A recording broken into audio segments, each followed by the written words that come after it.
dialed in to Bucks and Brews, you might hear something you can use. like tips on your cash or tips on the suds. You're gonna want to The use smarts of these stuff. because they know the brews. And they know the Bucks, and they know they can't help the stubborn fucks. So listen up, because shit's not funny. And save yourself some beer money. Bucks And brews.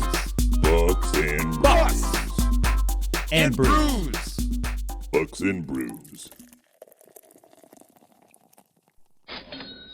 Welcome back to Bucks and Brews. Nick, we have a lot of good news today, or this week. That's good news right there. Great news. What are you drinking, my I friend? am sponsored by you, my friend. Yes, you This is are. Great.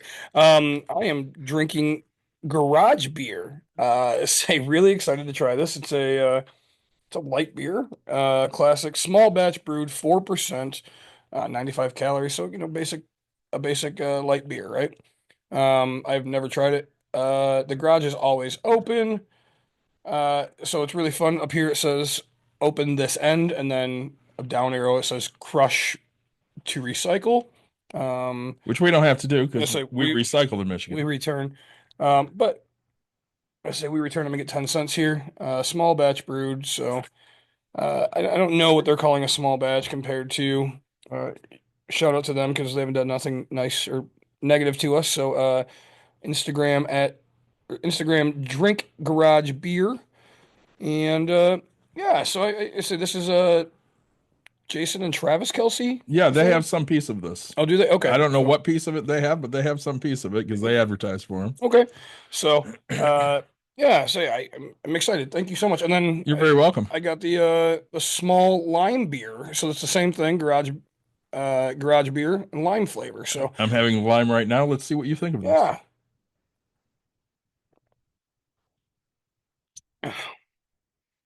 It's got a good flavor. I mean, like a full flavor, like a Yeah. robust compared to my Bud Light.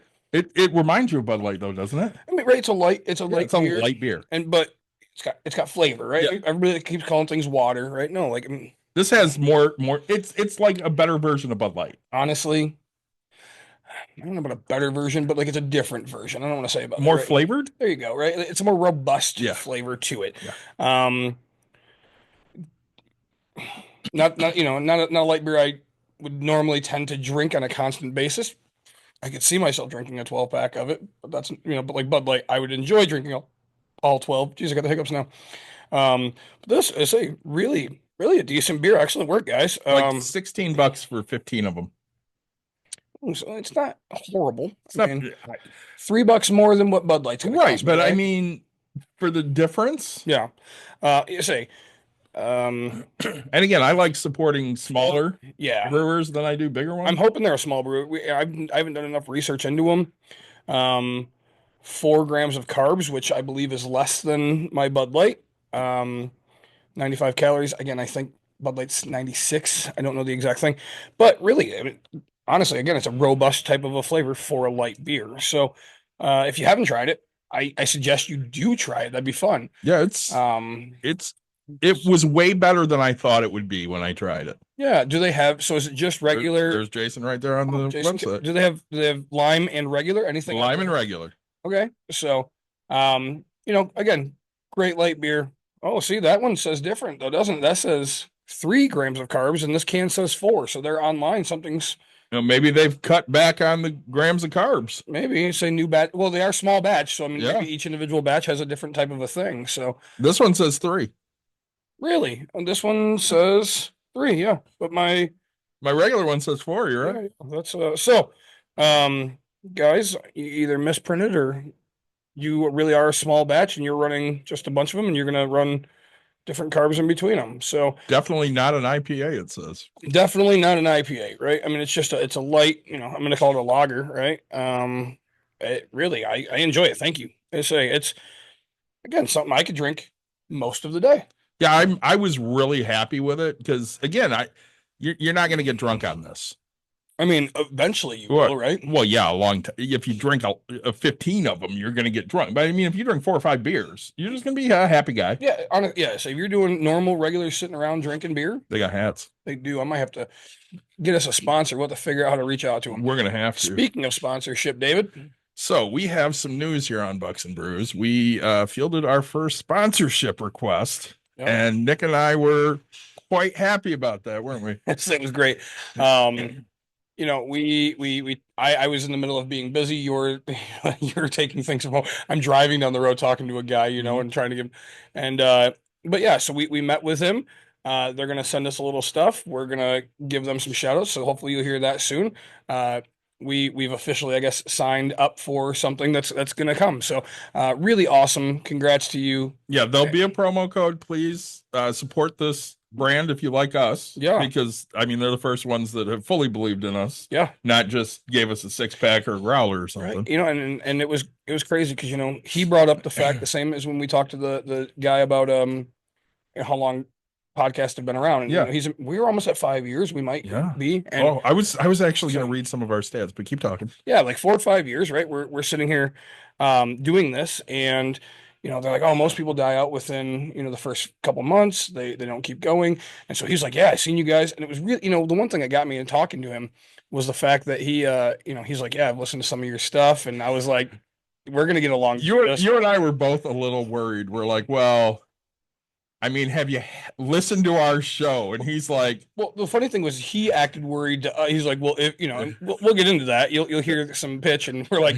have you heard us? And he goes, oh, multiple. He goes, that's why I thought we'd get well. Yeah. And I was like, we're gonna get along just fine. yeah, we were like, all right, well, this guy definitely knows what he's talking to. Yes. So we have over 6,700 downloads. Yeah. In our time. We appreciate all this, guys. Absolutely, we do. That's we love. And we have done over 150 episodes. That's amazing. Good for us. It is pretty amazing. Just, you know, we started gosh, during COVID. I mean, COVID's been 4 or 5 years now. So yeah, it'll be 5 years here coming up. Yeah, that's amazing. We'll do one of our favorite episodes is coming up here soon. The year in review. Yeah.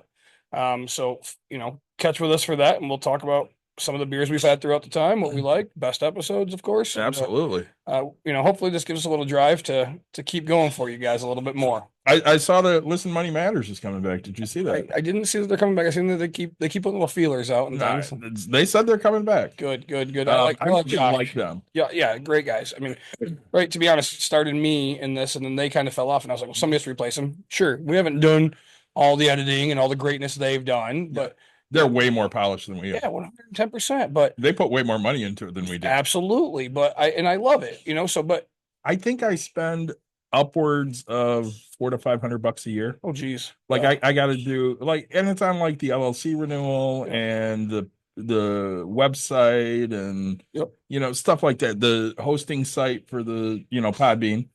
It's stuff like that. I was really happy you kicked in on the con. So news for everybody. We will be vending at Byron Rec Comic Con at the beginning of February. We will have a shit ton of dice. And a bunch of 3D printed fun stuff. Yeah. You know, it's some comic stuff, some fun stuff, no penises. Well, if you ask for it, we could scrounge it up, but we're not going to have them displayed. That's correct. You know, it's a kid-friendly facility. Very kid-friendly event. But you know, for those of you that know us and you come ask for it, if you go, hey, can I get a glow-in-the-dark penis? We will have one. Absolutely, or right? 10. Or a fuck a duck, right? Oh well, those might be out. I mean, they look like ducks, right? So the octopus with 5 middle fingers might not be out. Yeah, but you know, so if you see something that's on our thing, I will personally try to make sure that David remembers because he's way better than me. Yeah, I will. I will be bringing all of the stuff. David's asked me for 2 weeks now to get pictures of some of my stuff. Yeah, you see how far that's gotten. We've talked about it. If you want to see the stuff we printed, everything's on our Bucks and Brews Facebook page. We post all the stuff we print. Some of it we sell, some of it we don't because licensing and shit. But talk to us. We're happy to do things. Yeah. Also, I want to give a shout out to one of our sponsors who supported us for a very long time. Oh my God. I'm so pissed at that video. Why? I want to know what's what. Oh, it won't come out until I'm pissed. I'm so fucking pissed. So one of our very good friends and followers, Jeremiah Rosa. Love Jeremiah. Fantastic. So he's starting his own bourbon thing, TikTok, I believe, a little bit, and then YouTube. He's doing his own bourbon reviews. So he bought advent calendar of bourbons, and he actually bought 2 different ones. So he's doing a couple a day. And you can find him on YouTube at Whiskey Juan. So Juan is his middle name. So he went, hey, I'm doing Whiskey Juan. I saw that, and I'm like, JR. I'm watching that, and I'm like, I don't know who the fuck whiskey wine is, but It's a- that looks like Jeremiah. And I text you back. I'm like, is that Jeremiah? You're like, yup. Yep. So I'm like, yeah, the name threw me off. if you like to listen to our beers and you like bourbon as well, go listen to him. He I really enjoyed his video. see, and that's exactly. And so I was like, dude, of course. And I told him, it sounds bad to say. I was like, I'll watch them because he goes, you can go get, a 30-second read about this or whatever, or you can watch my video and talk about, the hints of whatever. So anyway, with this, so I should talk more about the, as you said, you don't know what they are. So it's a blind advent calendar, right? Yeah. So they're just labeled 1, 2, 3, 4, through 30 or 25, whatever it might be. He'll tell more about it. But so then he creates notes, he does all this, gives you his take on it, and then at the end, the people that put this out will then tell you what bourbons they are. And then so So like they haven't even told anybody. correct. Nope. Oh, So that's awesome. it's a whole blind thing. It's all like he doesn't have a sheet. He has to go online and then get the Well, and he takes this very seriously, like when we're talking beer. He Yep. takes it very seriously. He's Yep. like, I really like this about this bourbon, but this other one is my least favorite, and these are the reasons why. Yep. So I'll try to link with him a little bit and I'll make sure I throw a link to that in our show notes. yep. So we'd love to see him get supported and we appreciate it. So guys, you've made us successful. We've officially gotten our first sponsor. We will release that sponsorship here soon. Yeah. Once so no monetary gain for us Yeah. initially. Yeah. We're gonna do basically product swap. Yep. I mean, commercials gonna for go- product. Yep. And And then we'll talk about the product and what we think of it. if it goes well, we will And then talk about some money. hopefully some people buy some of this stuff, and then Honestly, it's gonna. We'll talk about it more, but like it's gonna be right up your alley. I'm excited. And I showed it to Eye Candy yesterday. nice. He's like, those look really cool. He goes, I have no use for it because I just got new ones. Yeah, me too. Say, Well, he got new, yeah. like the full thing. Yep. And so, but anyway, that being said, is what's going to take to help us get sponsored monetarily is going to be when we send out that referral code, that link, please go on and order, make it happen. We're going to miss the holiday season here, Yep. but if you guys, the more you order, the more chance that we're going to have a sponsor for a while. So that'll be really good for us. Well, and we don't do this for money. No. We do this because we have a lot of fun doing this. But in all honesty, I mean, we're always looking for new revenue streams, and getting a sponsorship on the podcast would be fucking awesome. And one thing, right? I don't want to sit here and deal with the 45-minute commercials and things like that. And it bothers you. One thing I loved about the company is he said, "Hey, I want your words to be out here. Here's the basics, and you guys sell it your way." And I was like, you know what? You got me there. Yeah, we asked, is there a script? No, there's no script. Yeah, he goes, We'll give you a few talking points and you guys talk. Yep. And we're like, great. fucking deal. That's So, exactly what we're yep. about because we like to be organic. Yeah, and we don't want it. I don't want the same commercial. Hey, you're listening. No, we want to have fun. We're going to sell it each individual way. You listen to the radio sometimes. Absolutely. Have you ever heard those fucking commercials? I'm talking to so and so for Tahiti Village. Yeah. And I mean, it's the same recorded shit, and you just speak the questions that they get. And it's so canned and commercial and boring, and get this shit off of my radio. So we don't want to be those people. exactly. And I say, we want you guys to hear our voices, not other people's. So, yeah. But tonight's episode, it's big news. Been in the news Huge quite a news. bit. I figured we should talk about it because We're gonna take the same and different views on things. yeah, So, some of it will. I mean, we fight about things, so yeah, and that's I'm sure there will be some disagreements, but there will also be some agreements. So, we're going to talk about healthcare, United Healthcare CEO, and then healthcare CEOs in general. So, I believe his name was Brian Thompson. you know better than me, bud. Shot dead He was in the middle of New York, of Midtown Manhattan. broad. I can't say broad. It was broad daylight. It was. I mean, it was 8 first thing in the a.m. morning. Yeah. Yeah. So, there's a million jokes, and I'm not going to lie to you guys. I do find them funny. But at the end of the day, it's a life that's taken, and I find that to be very sad, right? It's very disheartening. I don't think anybody should lose a life for what it is. I think people should have consequences for the things they do, but a life is very precious to me. Seeing part that I struggle with when it comes to that is life didn't seem very precious to him. To anybody else, right? Because they were the number one denial health insurance company out there. 37% denial rate. Yeah. Right. Which was more. It's almost like the U.S. and military spending versus the other. It was so much more than everybody else. I have the numbers. I can look at them. But again, I mean, it's almost like they took pride in denying claims, which of course that makes people die. Yep. And he didn't seem too concerned about all the people dying. So 32% of claims they denied. The next closest was 27, a company called Medica, which I've never heard of. Sure. The one I've heard of that's after them is Anthem, 23%. So they were 9% behind. Which is crazy. And out of these, industry average is 16%, which is half of what he killed. Yeah. And then Kaiser Permanente at 7% is by far the winner. But again, is it a winner?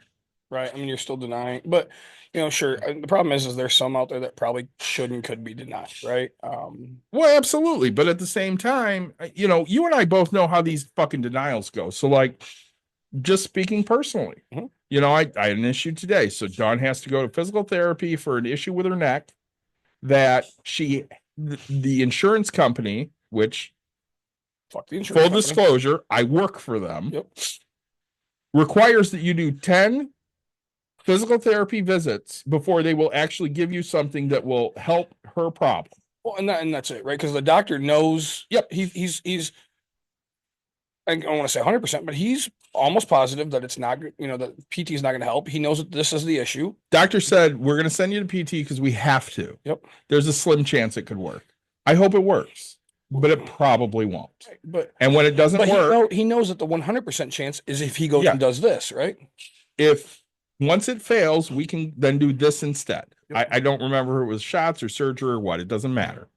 But you have to go to 10 of them. So she showed up to her first PT appointment today. Mind you, we have spent over $9,000 this year in medical. We have exhausted our out-of-pocket max. So everything for the rest of the year is free. This company that they sent her to must be out of network. Because they told her specifically, well, it's $220 for today. And she's like, I can't fucking afford 10 visits at $220. So of course she calls me and I'm like, yeah, they'll only approve one a week. So how many weeks do we have left in 3? Yeah. So it'll be $220 3 times. Yeah. And then it will be 100% on us to pay. Because next year you have to restart. Correct. Our deductible starts over. I have an DHP with an HSA, so it fully starts over. English. I have a high deductible health plan that's covered with an HSA, which is a health savings account. Because a health savings account, for those that are not in the industry, is not insurance. It's a secondary bank account. You're right. It's a bank account that pays you a tiny bit of interest and can be used only for qualified health expenses. But I want to be a little bit more clear if I may. So this is a health savings account that doesn't guarantee interest, right? It's still a risky type of a thing.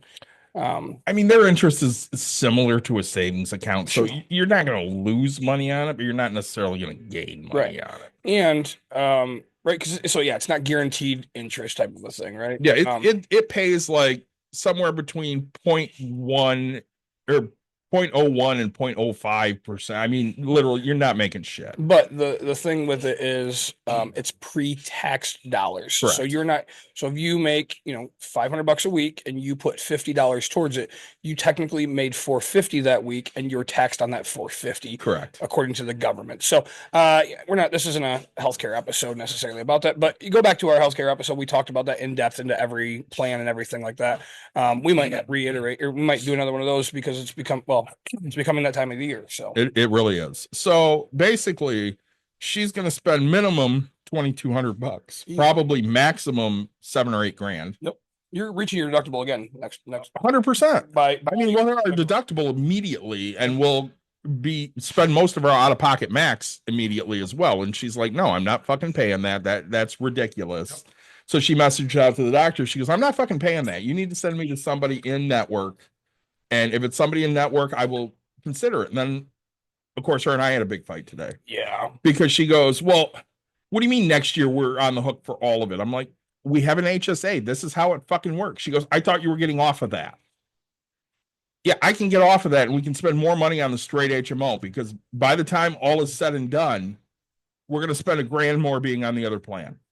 And I already I probably spend close to $9,600 a year. Yeah. Well, and that's going to be the problem is, and so right here, you're a prime example of what's wrong, right? It's causing strife and arguments between family. And this is why people choose to do other things instead of take care of their own health. And right. If you get the opportunity to feed your family or take care of yourself, you're always going to feed your family, right? People aren't making enough money for this type of a thing. Back to my beers real quick. Honestly, didn't try to. It just kind of happened. That first beer is gone. Yeah. It goes down quick. Yeah, we're a few minutes into this episode. Same with me. So that was, it was a nice one. I'm excited to try this lime one real quick. Let's see what you think before we get back to our episode. On the nose, I mean, you can smell the lime. Oh, you can. I think the lime's better.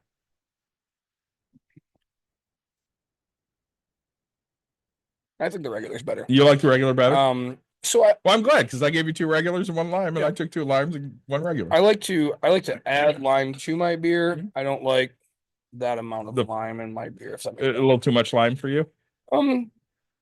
Either too much or not enough. One of the two, right? I mean, it's kind of that. Can't really tell. Yeah, it's just that annoyance, right? Like it's not as good as the first one. I like that beer flavor versus that lime flavor, I guess. So it might be too much lime, I guess, in that sense of things. I'm not mad at it. It's just not. If I went to the store, I'm going to pick up the regulars versus the limes, and then if I know the family fair in town here sells the regular. Okay, perfect. So, yeah, they're on shelves in local places. All the family fairs, I believe, sell it because I also picked this one up next to Metro. Oh, perfect. So, but yeah, back to the health insurance stuff. I struggle greatly with this because, again, I do work in healthcare. When you're making patients jump through hoops to get care that doctors say they need, all it does is foster animosity and anger. Oh, 100%, right? Like so when I found out about my back, this has been quite a few years, right? I have 6 pinched nerves in my lower back, right? So calcium buildup touches the nerves, does whatever it does. But so, I'm a grown man, right? I grew up with my grandparents raising me. So back in the day, right? You don't go to the doctor unless you're fucking dead right? Shit's hanging off of you. Kind of it, right? And so, when a grown man fucking falls to his knees because I have spasms and just I had a tear in my eye, I'm not afraid to admit that, right? Big guy. You know what? I'm gonna go see a doctor. So then the doctor, of course, drugs me up, does whatever. And then like, all right, hey, you're gonna have to go see a PT. And I was like, what? So the PT is like, yeah, you had to come. I walked in there and I was just pissed, right? And they're like, well, you don't have to be here. And I was like, yes, the fuck I do. I was like, you won't let me pay you. At the time, I had good insurance. I was like $20 each fucking visit. You won't let me just pay you. I think I had to go 6. Yeah. So I was like, you won't let me just pay you $120 and say, hey, fuck it, I can go back and get the next step. I have to come see you. And I was like, I'm not going to be a dick, but like, I'm not going to be happy to be here, right? And they're like, yep, I understand, blah, blah, blah. And I was like, I'm going to do what you tell me to because you're the professional. And so then that didn't help, of course, right? So then I go and I end up finally getting my MRI, finally doing whatever. Oh, hey, guess what? You have 6 pinched nerves. So all this shit I spent my fucking money on was a fucking waste of money and time, right? I had to go to specific places, stuff like that. And so it was a fucking joke, right? And they try to say, oh, well, this guy, he was the PT for, the Red Wings and, he's a great guy. I don't give a fuck, like I don't think I have to go to, a doctor, my first doctor to go tell you I'm fucking blind to get glasses, right? I go strictly to an optometrist and say, hey, I need some fucking glasses, right? Like I think that America's healthcare needs to be, I don't know why HMOs and HSAs or whatever are different. Like, because HMO, you get to go pick whatever you feel like, right? You can go around that, but you're going to pay for that, right? They're going to get their money either way. And that's the shit that pisses me off, right? The doctor who's the professional who spent hundreds of thousands of dollars going to school for like 10 fucking years, right? To fucking sit here and tell me, hey, this is what's wrong with you. And he knows, because he's fucking seen it 1,000 fucking times, has to be told, hey, you know what? You might be wrong, I'm going to have you go do this just in case we can work out. And if they do that because it will save them money. right. But it doesn't, right? It saves them most of money. the time It it does doesn't not. save me money, right? Well, and see, the problem with United Healthcare is what they did is they just kept denying, and making you jump through all these hoops that by the time they actually fucking covered something, you're dead. Yeah. Oh, that's it too, right? Oh, you have cancer. Yeah, no, you got to go fucking get PT to fucking see if the cancer will fix, you know? I argued with an asshole on Reddit the other day. Yeah. Because David, you argue with people on Reddit all the time. Shocking, isn't it? That's surprising to me. So the argument started because somebody's like, well, universal healthcare would be better. And this motherfucker's like, universal healthcare is horrible. You'll wait 6 months to see somebody. And I'm like, you wait 6 fucking months now. But the problem is here's, and I'm going to compare you to it, right? You, for travel wise, were that fucking person, right? You didn't understand the rest of the world and how it worked because you've never been out of the country. I've never been, no. Right. And now you're like, fuck, I'm going out of the country because like this is fun and it's exciting. But like, right, that guy who's like, you have to wait 6 months, he heard it from his fucking friend who's in Canada. And that friend probably had a sprained fucking shoulder that, you know what, the doctor does say, hey, I need you to rest it for 6 weeks and then come back. Because guess what? If you actually rest it for 6 weeks, there's a chance that fucking whatever, because I've gone, right? I've gone because hey, I have a bad shoulder and stuff like that. And they're like, hey, you know what? It might just be a strain. We don't want to x-ray and do all that because it's going to cost me $10,000 versus, you know what? If we just rest it for 6 weeks, it's not going to kill me, right? It's just, hey, try it. You know what? Chances are, hey, you know what? I rested, I took my ibuprofen, I did it hot and cold. All right, you know what? Yep, this is fine. Or that 6 months, right? I go, oh, fuck, this is, because like my back, right? Yeah, I want you to rest it real quick, which probably was my first little step. Hey, just try not to use your back. Here's some drugs, and America is the most drugged country in the world. But so I was like, nope, I'm still feeling the pain. Right? I'm still, hey, okay, now we're coming back, and that's fine, right? If I'm dying, I don't want to do that, right? Well, and again, so like one person jumped in to argue, and they're like, no, if you go to the ER, they treat you right away.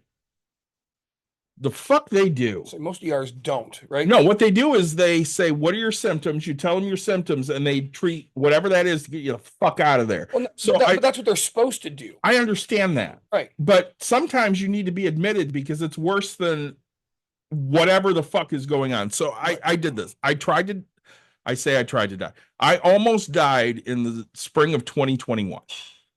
So I added up how many trips I made to the ER before they finally admitted me. You want to guess? 5. You don't know the Bears very well. You know Jim McMahon? No. I don't know who else had Robbie Gold. Yeah. Oh yeah. You know what number he was? No. He was number 9. Like 9? Jim McMahon. I say Robbie. I made 9 fucking trips to the ER. To an ER. Before $100 a pop. Before they admitted me. Mind you, half the time my doctor was saying, you need to go to the ER, you need to be admitted. Oh. And I would go and tell them that, and they're like, well, what are your symptoms? There were times I'm like, well, my chest hurts. So they do a chest x-ray. Yeah, you're fine. Go home, take some aspirin. Right. I have a fever. I can't get rid of the fever. Go home, take some Tylenol. What finally got me admitted is Dawn looked at him and goes, he's taking 4,000 milligrams of Tylenol a day. He's done that for 2 fucking weeks. How much do you want him to take? Oh, well, that's too much. Yeah, we know. Yeah, we fucking told you that. We've been telling you that for 2 fucking weeks. Over 3 weeks, I made 9 visits to the ER before they admitted me. Yep. And I damn near died because I was septic. And we kept telling them, this man is septic. And they're like, no, he's not. Guess what? Well, and that was the same thing happened to me, right? For my gallbladder, Yeah. right? It was Thanksgiving of a couple years ago. I ended up, it was the day after. I was there with my family, and all of a sudden that night, like I was in fucking pain, right? Like, I mean, David, you know me. I mean, like I'll give my wife credit. She's better at pain than I am, kind of a thing. But like, again, if I can just go sleep it off, I'm just going to, right? Yeah. Like this pain, like I ended up vomiting, right? Yeah. And I'm just like, this isn't right. This isn't right. So I ended up in the fucking, got fortunate. My family was over, whatever. So my wife took me to the ER, and I get there, and they're like, all right, this. They did test and test and test, and they're like, look, I need you to follow up with this person. You're not dying that we see, so yep, you're good. So then I go do another test, and they're like, so, and the problem is mine wasn't the typical type of a thing. It was, it wasn't, hey, I didn't just have fucking these, giant gallstones. I didn't have all this fucking stuff happen. I went and did, a $2,200 fucking it wasn't a litho scan. It was something. Anyway, they pumped fluid into my body and then let it run through all this stuff. And they're like, So I wasted my, and that was a 4 hour thing I had to sit through, or 2 hours, I don't remember. And so like they're like, we seen nothing. Like we didn't even watch the fluid flow through. So yeah, that basically they're like, we have no other option because like it's either really fucked up or right. And I was like, so like, yeah, we're just gonna take it, right? Like we don't know any other option. I'm like, okay, so at this point, like my gallbladder doesn't mean shit to me. I wish I had it back because I hate my new life, but I got here, and I was like, I have to use the restroom, but like, so and then finally, like the doctor gets in there, he's like, all right, hey, you had all these like micro stones basically like inside, like entrapped in the gallbladder, and so like they weren't in the orifices like normal because they were, but like they were all here and stuff like that. It's at least what he told me. I get phantom pain still, which is because like I'm like, oh fuck, is something wrong? Because it's like, did they take the wrong thing? But Google says, hey, you can have some phantom pains, and it's just kind of weird. So and I don't get to it. I get a pain, and we're at Comic Con, and I came up to you and I was Yeah. I wrote because like I was like short of breath. I'm like, what the fuck's going on with me? It's like I've had surgery, right? They should be fixed, Yeah.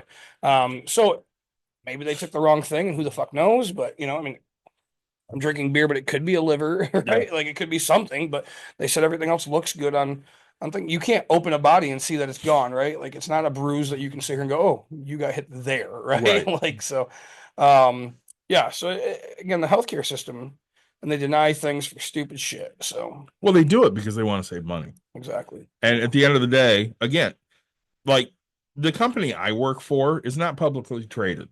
Okay. So we don't have quite the same issues that publicly traded companies like United Healthcare is. Their whole point of existence Mhm. is to satisfy their shareholders. So their members are not people, their Right. members are numbers. And the more money they can bring in and the less money they can put out, the better it is for the shareholders. So they really don't give a fuck Yep. if you're covered or not. They just give a shit about if they're making money. They make fun. And it's cold to say, but for somebody like me, when I see something like that happen, the minute I saw it happen, I talked to two coworkers and I'm like, that's a disgruntled member that fucking shot that guy dead. Yeah. And I really don't give two shits. I just don't fucking care. It does not register with me one bit that he died and has a family or any of that shit. Because again, how many deaths did he lead to because his main focus was making money for the shareholders? I say, you know me. I'm not a Mm-hmm. right. The reference you just said, basically, you know me. I don't compare things to Hitler. Mm-hmm. I think Hitler was a horrible person, but right. I mean, Hitler just denied people their life because of who they were, right? This person denied people for their money, right? And I get that that was his job and he was forced to do it, but right, he chose to do that job, and not enough people are standing up and willing to say, no, I'm not going to do this, right? Right. I think, but I think it's just fucked up, right? When you're doing something strictly for money, it's probably the wrong thing to do, right? Um, we fix cars to fix the car, money comes with it. I rent houses to give people a place to live, money does come with that, right? Um, I me personally, I don't rent houses strictly for money, right? It is a way that I make money, but I do it because I know that I'm giving a person a place to stay. I know that that's another person, right? The guy that's with me right now, I'm not afraid to admit it, right? You know, I hate the words, "Ooh, just give me a shot." He was really close on numbers, types of thing. I asked him to jump through a couple hoops, and he did, and it was like, you know what? Fuck it, I'm gonna give you a shot, right? And that's you're willing to show me a little bit of something, a little bit of drive. Hey, let's see if make this work, right? How much money have you cost yourself because you do bad business? Fuck, shit tons more. Can't say more than I've made, but a lot, right? So I'm seeing Angela on Monday, right? Yeah, And she's like, "What do you mean you have a a roommate?" Yeah. I have a roommate. And she's like, "Well, are they paying rent?" Nope. Well, why aren't they paying rent? I'm trying to help somebody out. That's why. Uh-huh. It it benefits me zero. Well, and I guess my opinion as a business, you shouldn't charge rent because that way they don't have a lease, right? They have Mhm. an option to, they have an option to stay, and you have an option to take your property back. If that person does whatever, you just get to kick them out, right? Yeah. You don't have a lease, you don't have a binding contract, you don't have anything, right? You just have, hey, you get to sleep on my couch. So, right, they're not a roommate, they're a person that's, spending the night. That's how I would say it, right? Well, and it's not like I was looking for anything for this. Right. I was trying to help somebody. Yep. And this was what I could do. And Dawn and I hemmed and hawed over it a long fucking time. Hey, do we do this? Yep. I don't really know if I want to get into that. I mean, he's a nice guy and all, he's a friend, but it's not really our fucking problem. Yep. You know, and I mean, if you came to me, I wouldn't think about it. I'd be like, yeah, Nick, upstairs it's yours. Go for it. If Mike came to me, hey, you know what, eye candy? Upstairs is yours. Go for it. I mean, he said the other day, he's like, yeah, my son might want to go to culinary school, and I know if he decided to go to GRCC, he could stay with you. Yeah, that's fine. He can stay upstairs. I don't give a shit. Yep. So, right, and that's it. But there's nothing in this for me. Right. And again, so you and I both make 3D prints, and we make a little money with it here and there. Yeah, right? exactly. Dude, I give away. Have you given away shit? More than I've given away shit too. My kids, right? I started a 3D print while I was fucking coaching or whatever, and they're like, "Oh, I want a pig," so I went home and fucking made some pigs or whatever, like little small ones. They call me. I made myself a Bears keychain. Yeah. And we had these teenagers come in, and it was 2 guys and 2 girls. And the 2 guys are Lions fans, and they're giving this girl shit because she's a Bears fan. Give her a fucking. I grabbed my fucking Bears keychain and I gave it to her. Hell yeah, that's funny. And they're like, "Well, what about us?" I'm like, "Fuck you, you're Lions fans." Hey, as a Lions fan, I'd fucking do the same thing if it was us, she would. right? Like I'd be like, she was so happy. I mean, it cost me like $2 to print that fucking keychain. I don't give a shit. Right. She was so happy. I was happy to make her happy. Right. That's fucking great. When it comes to business, you and I don't always do the smart things because, again, we're people. Right. We do And it right. when you're people, you have to weigh out options. And, obviously, options for Brian Thompson was the bottom line. He gave a shit about the bottom line. He didn't necessarily give a shit about the people he was servicing. And that got him killed. So multiple things, right? I mean, that got him killed for sure. One, that fucking meeting still went on. Yeah, they didn't stop. They had that fucking job posted the next goddamn day. Yeah. Which, how many times have you heard they'll have your job posted before the obituaries in the paper? Yep. His fucking job was posted. His CEO position was posted before that motherfucker obituary hit the paper. 10 million? 10 million a year. And I just doing some math. And so the things that pissed me off, right? The New York Police Department offered $10,000 reward for this, right? And so somebody needed 10 grand, that much to snitch, do whatever. That's fine. That's the right thing that kind of happened. Would you have snitched for 10 grand? No. I wouldn't have either. I ain't no snitch. Nope. But what I will say is $10,000. If you do the math, that's about the exact same amount of money that he made in 1 hour. Yeah. Right. This guy made $10,000 an hour on a 40-hour work week type of a thing. Right. And David, how many people have gotten shot in New York and killed? Oh my God, it happens all the time because How it's a million. How much reward money have they given? Yeah, they don't give a shit. Right? They don't fucking care. No, dude. That's the whole thing, right? If you're fucking worth money, they want to fucking know who this is, right? A homeless person gets killed, they don't give a shit. That happened. That sucks. Whatever. But no. I'm looking to see if I can find the thing I sent to you about if you made X number of dollars from the birth of Jesus. Oh yeah, so was that a text message? Do you remember? I don't remember, but it was, yeah. Since the birth of Jesus, so 2024 years, if you made, what was it? It was like $1,000 an hour or Yeah. some shit, or $1,000 a minute or something. Yeah, you'd still have less money, or you'd have what, 4 point something billion, and it was still less than however many fucking people rich in the world. I'm gonna see if I can find it. Yeah, but anyway, so it was fucking crazy. Yeah, I've never seen so many people come together and be okay with a death in this life, right? Yeah, it's been weird. It's not something I thought I'd see, right? And I think it's something that I wish everybody would. Everybody has this feeling and the opinion of things need to change, but this showed it, right? It shows that things need to change. So there's a huge thing. We already seen it. I don't remember the company. David, help me out with the fact of one company was going to stop allowing. It was going to charge you for anesthesia if it was the Anthem Blue Cross Blue Shield. Okay, so it was a division of Blue Cross Blue Shield that is owned by Anthem, basically, and they were only going to do it in 3 states. I want to say Pennsylvania, maybe Arizona, and one other. Sure. Doesn't matter. Missouri, maybe. Sure. So there were 3 states that they would allow anesthesia up to a certain point. But if you got past that point and still needed anesthesia, that was your bill. They were going to charge you the entire cost. Yep. Well, and that's it, right? So and that came out sometime last month. Yeah. But it wasn't really overly publicized. Yeah. And then Brian Thompson got shot dead.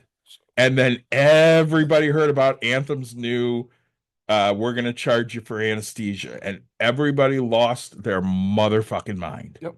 And the next day, what did Anthem do? Oh, they decided, hey, you know what? We're going to put that on hold right quick. We're not going to do that. It's on hold. No, it's on hold. Yeah, they didn't get rid of it. They just said, we're not going to do it right now. Yeah. They're going to wait 6 months. It's exactly. Things are going to die down. And right, people are gonna forget about it, and they'll roll it out. But so you know, when you work on a car, so if you're a mechanic, for people that probably listen to us, right, right, if you had your engine rebuilt, right, by a company, okay, so there's a book out there, right, that says, hey, an engine rebuild should take 24 hours of working time, so 3 days, whatever, and these are made up numbers by me, and our labor rate is $100 an hour, so that hourly rate is $24 or sorry, $2,400. Yep. Parts labor or parts after that. But so if that takes the company 18 hours to do, they've made money. If it takes that mechanic 40 hours because something happens, they still only get to charge you. They don't only, but that's what they're going to charge you. Yeah, they're going to charge you the 2,400. Right. The 24 hours it says it should take. Exactly. The book tells you kind of what you should be charging for this thing.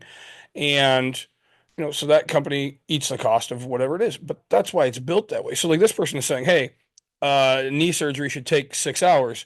But if you get in there and that knee's fucked up, oh man, you're going to have to, it takes you 7. It might take longer. Right. You know, and the fucked up part is you know, we all know that the companies are going to say, oh, well, it should take 6. It's going to take 5 now. So you get 5 hours to do this. And now you're rushing doctors to people that have fucking souls. I'm going to assume doctors have souls because they're there to try to save lives. Well, right? I mean, that's why they got into the profession, right? But now these guys are going to have to be rushed to do these surgeries. And we're just going to have people with fucking legs that go to the right because they didn't get to put the fucking thing in right. Because, hey, we already know this person can't afford to fucking do this, right? Like, you know, because how many people do you know that have put off surgery because of reasons? Oh, financially, I can't take time off. I can't do this. I can't do that. You know, I have to have money. I have to have money. Where am I the income? You know how many fucking doctors hear this all the time? Well, how come you haven't come to see me earlier? I don't have any fucking money. Well, and why aren't you taking your prescriptions? Because it's too fucking expensive. Right. Now, come and see me. I'll give you free samples. Right. You gonna do that every month for 12 fucking months? Right. I'm gonna say, you know, doctors do a lot to try to help and all that, but like, you know, it's just now you're expecting them to fucking change who they are and do things. It's fucked up. So, and you know what? Let's go a year, and the doctor somehow figures out 3 people end up getting charged. Let's just say he sees 100 people and 5 of them end up going over. The rest of them are under. That new fucking 6 hours or 5 hours is now turning into 4 because you know they're gonna see how close they can get it because they're gonna fucking want that money, right? Absolutely. And it's stupid to me. So we're really honest and open on Bucks and Brews, right? Very much. So let's be honest and open. And I'm gonna preface this with I'm not suicidal, but I've said many times in the last month, the best plan for my family is if I have a heart attack and drop dead. Yeah. Because I'm worth a lot of money.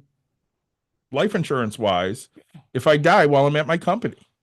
Exactly. And I'm at that point. I'm 47 years old, so I'm not old. Right.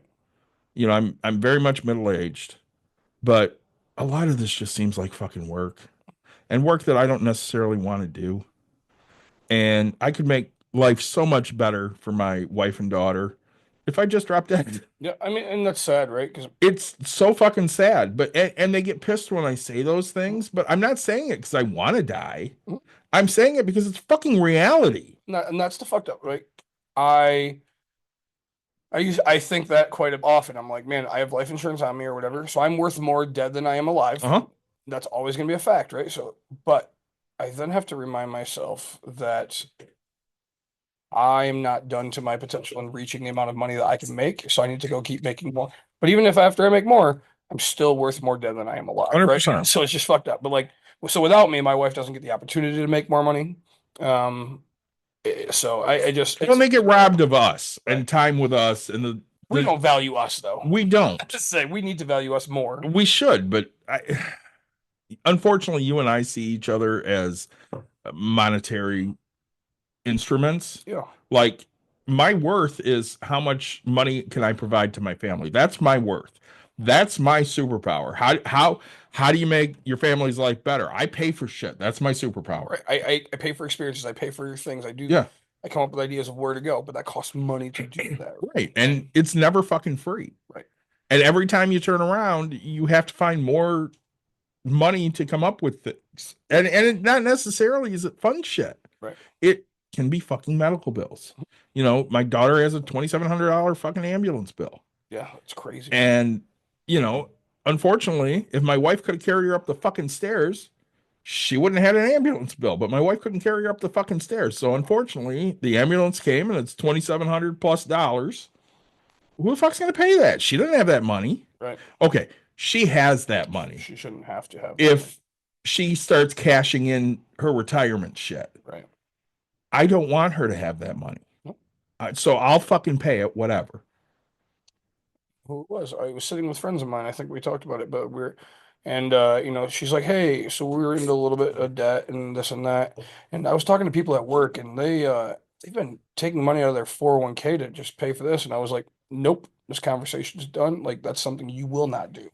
Right? I was like, you know what's gonna happen? We'll get together every weekend and fucking drink at home. You know, they don't go out to eat. They don't do anything. They buy lavish things, but you know, and you know how it is, right? You finally get to a point where you have $10,000, so you go buy a new car. Well, then your furnace goes out, and then you know this and this and this. So that's kind of what happened to them, right? Like they spent their money because they finally had saved it up, and they're like good, and they had a little bit of nest egg, and then the furnace went out, and then the car died or whatever it was, and like this and this, and so it was like a couple things added up, and it was like, all right, hey, we're gonna slowly get through this, and we'll make it happen. I told them, I gave them advice. I said, look, you have a bunch of equity in the house because they did what you did, right? Went to a 15-year instead of a 30. They have, but and I was like, look, get a HELOC, strictly pay. It'll get you 4% versus your credit cards at, so nowadays it's 30% for a credit card. Well, you're 30, but 29, whatever. But for HELOC, it's, I think it's up to like 9%. 8 or 9, yeah. Yeah. So back in my day, it was, 4% when I had one. But still that's, half the percentage of what it more than you're saving 20%. For what? Off a credit card. Oh, yes, yeah, credit card. Yeah. But like I say, I guess in total, I think their total would have been, right around the 20 range or whatever. Okay. So yeah, you're around. They have a little 10% one. They have so they have a few that are decent. Yeah. Unlike what it is nowadays. But like all of them, like their furnace, right? I think they're on a 12%, but like a HELOC is still 8, 9. So yeah, you're still saving money. So I was like, look, this is what you're going to end up going to do. I don't think they've even done it, which is fine, right? But like, I'm just giving them advice, right? And so it's frustrating when we give the free advice and people don't fucking take the free advice. Yeah. So we've talked before on Bucks and Brews about fucking grain. Yeah. And how pissed off I am about grain. Let's say. So the grain email came right around Thanksgiving. And it was, all right, we can't give this shit away because nobody wants it. Right. So this company is willing to take it back over, but you have to start paying storage fees. Right. Okay. They have $20,000 worth of grain. Right. It's worth roughly $4,000. Oh. We're not paying any more fucking money. Well, then your option is just to donate it and I'll find somebody to dump it off on. Yeah. Okay, then I guess that's what you're going to do. Sell it for And of course, I'm pissed because back when this shit happened in 2008, when they decided grain was a real good fucking idea, we were arguing. So my aunt and my mother took money out of their IRAs and put it into fucking grain. Yep. Because this asshole convinced them that the black man is going to tank the market. Yep. Nick, what happened in 2008 when Bush was president? We did okay. We had a recession. We had a recession all the way through. I say by we, I mean me. 2008 started the Great Recession. Yeah. And George Bush was president. Yep. And they were afraid that the black man was going to make it worse. Yep. He, in fact, did not make it worse. So they took $20,000 and put it in a fucking grain because grain would hold its value. I don't know why they didn't just buy fucking gold or silver because that actually would have held some value. I mean, I'm looking at it now, but I still wouldn't invest into it, right? I mean, it will hold some value. Yes, over history, it has some value, Yeah. right? And we know that it's easier to sell Than fucking grain. commodities, right? So they came to me with the same fucking deal, and I said, "No, fuck that. You're not touching my IRAs to buy fucking grain." Guess who still has money? You. I do. They don't. It's fucking. You might as well have taken 20 grand and lit it on fucking fire. They could. It's their grain. They can go. They could do that. Yes. Have a big bonfire. I'm so pissed still about the fact that they didn't fucking listen to me because I must be an idiot. Yeah. And it will be a bone of contention until the day my mother dies because you wasted 20 grand. I mean, she didn't. She wasted about 10. Yeah. And my aunt wasted about 10. And again, it's their money to waste, but that doesn't mean we should just be fucking wasting money. I don't like that shit. Yep. When I tell you people something that usually is a good indicator of you should not do that. I mean, my aunt refinanced that fucking house with North Point and because she had an arm and ended up owing a shit ton more money, even though I told her, don't fucking do that. Just leave it the way it is. Yep. But again, I'm an idiot, so nobody wants to listen to me. Am I an idiot? Yes. Yeah. I filed bankruptcy. I did horribly with my investments and my finances in the early 2000s. And then I decided I was never doing that shit again, and I was going to get really good at it. And by 2008, I was on the other side, well on the other side of that. I was 5 years post bankruptcy. Yeah. So did I have a ton? No, I didn't have a ton still. I mean, I had a house. We had some assets, but we were still struggling. Yeah. But every year post, we've done better until, recently. So I found ways to learn and do better. Tangent. I have an interview tomorrow. Good for you. For a financial intern position at the casino. Okay. I actually contemplated maybe I'll just quit my job, take that position if they offer it to me because it'll have great benefits. Dawn can get done the shit she needs, and we'll fire Chris. And I'll take his fucking job here. Yeah. Because at that point, I'm only taking about a $20,000 a year pay cut. Yeah. And we already know it's a paid internship. It is. Okay. And we already know that I pay about $10,000 a year on medical. So it's only about a $10,000 a year pay cut. Yeah. It's a possibility. But I mean, the problem is you're not guaranteed a job after that. I'm not. Internship. If it was a correct. So yeah, no. Go hear them out. It'll be fun. And that's what I'm doing. I'm gonna go hear them out. And we're gonna see what they have to offer. If they work around my job, there's a good possibility I'll take it. Yeah. If they're not willing to work around my job, I probably won't. Unless they start talking about, well, we're going to give you free insurance. That might be enough to sway me. Because I pay out the ass. Go. So, so anyway, update. I just found out today they did find the killer of Brian. Yeah, I found that out yesterday. Brian Thompson. His killer is Luigi.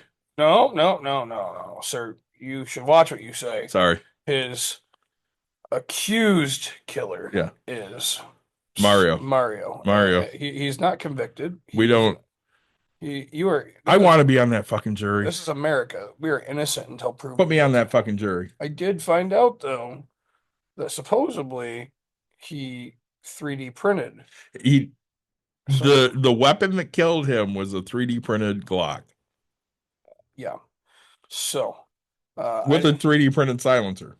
Yeah, apparently that's so. That's the word on the street. So far, we cannot confirm or deny. Yeah, poor Mario there. I will tell you right. I want to be on that jury because I'm not convicting him.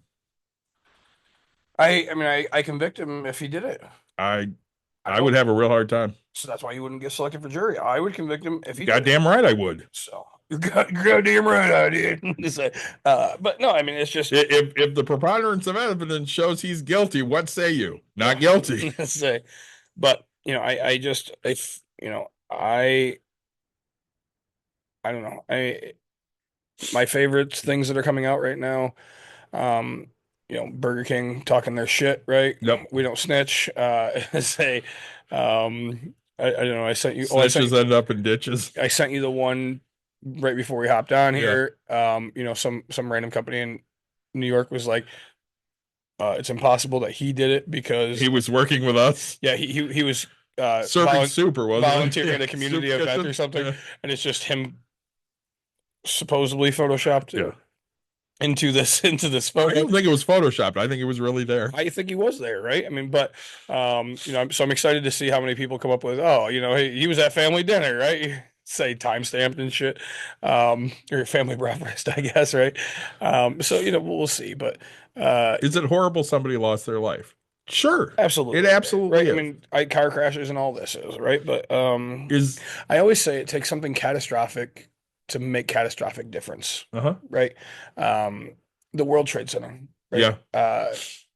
It's the fucking saddest thing in my generation that I know of. Again, I talked about this with Christy the other day, and then I talked about it with Caitlin. Yeah. Millennials have lived through one historic event after another. I mean, your life has been filled with trauma after trauma. Yeah. When you look back at my generation, our trauma that we point to is Challenger. The Challenger explosion was huge trauma for us. Yeah. But there's nothing else. Like Mike and I were talking about it yesterday. You could say when Lennon was shot, but most of us, when Lennon was shot, if you're a very early on Gen Xer, sure, you were like 15 when Lennon got shot. But most of us were born in the 70s. I was born in 77. I was 3 fucking years old. I didn't know who John Lennon was. Right. Even when Reagan got shot, I didn't know who Reagan was. I was like 4. The stock market crash in 87. I have no recollection of that because I'm 10 years old. I don't give a shit about stocks. Right. I was -1. Right. And that's just it. But like, with that came catastrophic change, right? And you used to be able to go up to the gate and hug your person before they hop in the plane. Now, right? I mean, Just take your fucking shoes off. Right. Nobody. Right. Exactly. And things just crazy. I remember my favorite fucking thing. The Detroit Lions. Did you happen to watch fucking the Green Bay Packers Detroit Lions game? a little bit. So I posted. I thought it was fucking great. Your wife sent me a fucking video of it, right? I instantly just said, "Man, that Was guy it with the the cheese fucking grater? cheese grater. How the fuck did he get in? Everybody fucking. That's their one concern. How How the fuck fuck did you he get get in with a fucking cheese? Shut the fuck up, really? Like that's your a cheese grater? You're concerned about a fucking metal I cheese? mean, I'm not. I just wonder how the fuck he got in. Probably. I don't even know if it was a plastic fucking cheese grater, and it was a fucking. I don't care. I thought it was fucking great, right? He's not using it as a weapon. I mean, he's not fucking slicing throats open with this fucking thing. But again, I've watched enough Steven Seagal movies. You could fucking cut somebody's night or throw it open with a plastic fork, right? Like, Well, I remember George Carlin talking about airport security in the early 90s. He's like, they haven't found one fucking bomb in one fucking shoe. yeah, But now they have. They found one bomb in one shoe, and now we all take our fucking shoes off. yep. So, it's this point, and I don't know if I've ever said it, but like tangent time, real quick. One of the guys at my daughter's school shows up every once in a while in his TSA uniform. Okay. And you know me in TSA, right? I always get selected to get felt up. And so I want to make the shirt and I want to wear it to school that just says I made it all the way with TSA, right? Like I don't even know the fucking guy, but like I get picked. I mean, I got picked in the Dominican Republic, right? Like, and they're like, "Do you want to?" And I will drop trow in front of anybody. Yeah, I don't give a shit. Fuck, right? Like, whoop, go get it, buddy. It's all you, right? Like, you're not embarrassed. You're not gonna right? embarrass us, Right? Like, it's fun. Take your shirt off so we can. Fuck, if I go see a masseuse, it's more awkward for me that people leave the room than it is for me just to fucking quickly get undressed and get on the fucking table or whatever. And it's like, then they take like 10 minutes to fucking come back. And I'm like, I've been on this table. I've been butt fucking naked for, Like 10. Diana, she's always like, you can leave your pants on. All right, that's fine. I don't give a shit. Well, it's, I usually leave mine unless we're working on like a lower thing or whatever. And I just hop up real quick, fucking drop my And she's like, do you want me to leave the room? I don't give a fuck. Right. I was like, hold up. And she's like, you're so easy going. Like I walk in, In all honesty, I'm usually taking my shirt off as I'm fucking walking in the room. In all honesty, if she goes, all right, I need you naked for this, would you give a shit if she left the room? No, I wouldn't fucking care. I'd fucking be like, all right, here we go, right? Like, I don't give a shit. I know you're professional and what you do. You know that I'm not going to try to fucking sleep with you, right? Like, so back when I had my first prostate issue, yeah, my doctor tried to put a fucking catheter in me. yeah. He had one of the MAs come in to help. I don't give a shit that my dick's out. It does not fucking matter to me. This is not pleasure for me. It definitely wasn't pleasure because it hurt like a motherfucker. It's like one of my biggest fears is I have to go get a catheter. Nick, it was so because the prostate was so enlarged that they couldn't get a baby catheter in me. But I will give my doctor credit. He really fucking tried. And then he's like, I can't hurt this man anymore. And then you just stopped. Mm-hmm. But there was a good 30, 45 seconds that he fucking tried. That was the most excruciating pain I had since somebody stuck a fucking needle in my back. My ear hurts. It's not a fun fucking thing. But like I say, but it's just that, like, right, professional is professional. Like, I don't. You have a job to do. You need something that you need to do your job. I'm not going to stop you from doing your fucking job. You were an athlete in high school. Let's call it that. Yes. You had to get sports physical? Absolutely. Did you have to drop trowel and cough? Absolutely. It was weird then. Yeah. Because you're a teenage boy. Drop your pants, turn your head, and cough. It was never weird to me. It was always weird to me. It was normal, right? It was weird to me. I was not about that. That was the worst part about it. But again, you have to, so you do it. I see a female PA, like, that's who I see as a female, and they're like, "Oh, that doesn't bother you?" And I was like, "Why?" That chick's looked at more fucking dicks than I've looked at porn, right? Like, what the fuck? That's her job. Right? Like, I don't fucking care. Like, you think she's gonna walk around and be like, "Oh man, the fat one, the really big one, yeah, he's so overweight and his penis is, fucking micro or something." Like, congrats. Like, I don't fucking care. Like, I'm not sleeping with you. I'm not sleeping with that person. It doesn't matter. Like, I don't care, right? Like, I don't give a shit, right? Like, I don't either. You can walk around me and tell me I'm hung like a fucking horse, or you can tell me I'm hung like a fucking tic tac. I wouldn't give a shit the rumors that fucking fly around, right? It doesn't affect me in any way, shape, or form. I'm not here for that. I'm here to get fucking fixed, right? You're right. I don't care. So, yeah, fun tangent time. But, it's just the 37% denial rate. Yeah. If eye candy was here, I mean, that's basically one of the three of us is getting 2 of every 5.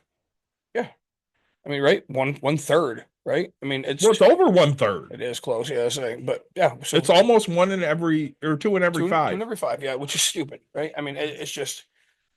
And again, what do you trace that back to? Well, they're a publicly traded company. They're trying to make money. Trying to make shit tons of money. And again, should healthcare be a commodity that we trade on? No. But if you ask fucking Republicans, they'll tell you right now, healthcare is not a right. Yeah. Saying that's, it's. But every other country can figure out that, yeah, it's a right. The argument that you and I always have is, if you're not paying for healthcare here, then there won't be any research done and we won't cure things. Sure. Which other countries still think is bullshit because, again, like you said, other countries do. Mm-hmm. So you can say that, yeah, we'll never cure anything, but other countries find cures to shit. They figure out diseases as well. Yeah. Will there be as much incentive? Maybe not. But let's just talk about polio for a minute. So Joseph Salk came up with the polio vaccine. You know how much money he made off the polio vaccine? $0.00. He gave it away. All of it. Because he wanted people to live. Would you do that? Absolutely. I would too, because you want people to live. I say, I want people to live. I want people to make money. I want people to do things, right? I want them to be. You never make everybody happy, right? And I don't care about happiness. I care about healthiness, right? Don't get me wrong, fat. We all know this, right? I've lost 18 pounds, which I'm very proud of. I'm struggling back again. It's only been a couple weeks. It's always a struggle. But so I'm struggling to get back onto it, type of a thing. I did really good, and then but that being said, is I'm learning more about around the world, right? And other countries have things that are denied because they've done research, right? There's red dye in our stuff, right? That's yellow dye. There's some artificial sugars are fucking known to give cancer, and it's like things that are known to kill you. Granted, we get smoking, we get whatever, and that you take that opportunity. Smoke everywhere. You take that opportunity and fucking chances, but like it is insane, like the food that they allow us to eat. So my wife has celiacs now. Yep. She has a friend that went to Europe, ate all the bread they wanted to. How? Because over there, whatever triggers celiac disease doesn't fucking exist in their bread. So she was able to eat fucking bread with whatever type of wheat they had without having one fucking issue. And we don't sell that wheat here No, at all. Well, that's insane. no, because it's too expensive. It's very surprising to me. Too expensive. That's okay, but your mom has grain. She does. She has a lot of grain. It's probably the celiac kind of. Yes, probably is. But say start Actually, buying. she doesn't have it anymore. She said, "Get this shit out of here." Sorry, a buddy of mine is on vacation right now, and he sent me a picture of 9 beef patties or Mhm. whatever. And sorry, give me 2 seconds to pull it up. So he sent me a picture of 9 beef patties, and it's like a challenge. And so the 9 patty burger thing looks like it's towering, and she's like, "Oh, should I do it?" And I was like, "Fuck yes, right?" And then he's like, "Oh, I don't know if I want to spend the $40." So right before we hopped on here, I Venmoed him $40 and said, "I better get a fucking video and I better get all this." Like, this is him mowing on the thing. So he's sending me updates and all that, and yeah, he's like, "Oh, he goes, I thought the patties would be thicker." He's like, "I'm not like overly full, but the burger was good." So I'm like, I'm very happy for him. But the fact that he can hold it like with his hands, and he's tiny, right? I mean, not tiny. He's a big round ball type of thing. He doesn't have man hands like me, He right? has hands like me. Right? So Small hands. if say I have You have very big hands. I do, right? Like, and so it's just looking at him, I'm like, all right, I'm kind of disappointed in the fucking $40 I just sent him, right? I'd be like, yeah, okay, I can see why you're not overly full, right? Like, Right. I would think this is huge. So I felt weird without my ring on all of a sudden. So it's coaching season, so I've been wearing it all the time, and it's just very fun. So, Did I tell you I applied to a coaching job? yes, you sent it to me. I did. Any word? No, I will never hear anything. I'm sure. That's a small school. You should get. They're Division 2. That doesn't mean shit. I don't think I will hear anything, but again, if I go back to coaching, it will be in college. I did officially tell Chris I'm done. You are. You made that choice. I made that choice. Okay. There's too many Trump humpers up there. Yeah. I don't want to deal with it. So Jim came over yesterday. Oh my God. All right. Sorry. Yours first, please. Jim came over yesterday. Yep. And I'm like, I'm having a real hard time with Mikey because, Yep. he votes for Trump all the fucking time. He's like, I've cut all those fucking people out. Fuck him. He's an idiot. Time to move on. And I'm like, it's hard because, again, 30 plus years of friendship. And he's like, no, fuck him. He's a moron. Move on. I was bowling last night and I'm walking in, and this guy that's there, he's not all the way mentally there. I mean, he's not, whatever. I mean, he's like my brother. Yeah. So he's got a little bit of a handicap. Something right. And there's something there. And he's wearing a fucking Make America Great Again fucking hat. And I'm looking, and like, I know that this dude's on like some whatever. Assistance. I'm just sitting here going, motherfucker, they're going to take that shit away from you. and like me, I didn't say anything because you know me. I'm not going to fucking fight with, you pick fights with stupid. Yeah, I do. I don't. If I pick a fight with you, it means I hope you have some intelligence. But this one, like, and I'm just sitting here going, this, like this, you're yeah, you're the fucking, you're a fucking idiot. Like just that fucking bad. And I'm sitting here going, oh wow, it just, it blew my net worth, and I hate to be an arrogant piece of shit. If this dude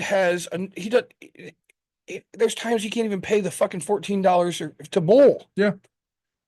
I piss. But he's too stupid to know any better. I piss away that fucking bowl. Like I'm just like, holy fuck, give 2 fucks of life. Like, I'm talking to a friend. Yeah. Who has a relative that lives in the northern Lower Peninsula.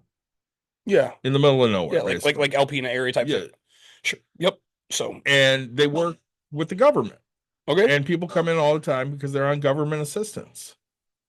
Yeah. And she will ask them, aren't you worried about Trump's proposals to change welfare and such? And they're like, no, I'm not worried about it at all because he's going to give us all this money.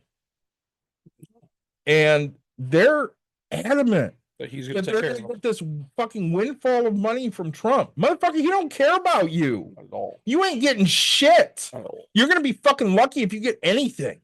Yeah.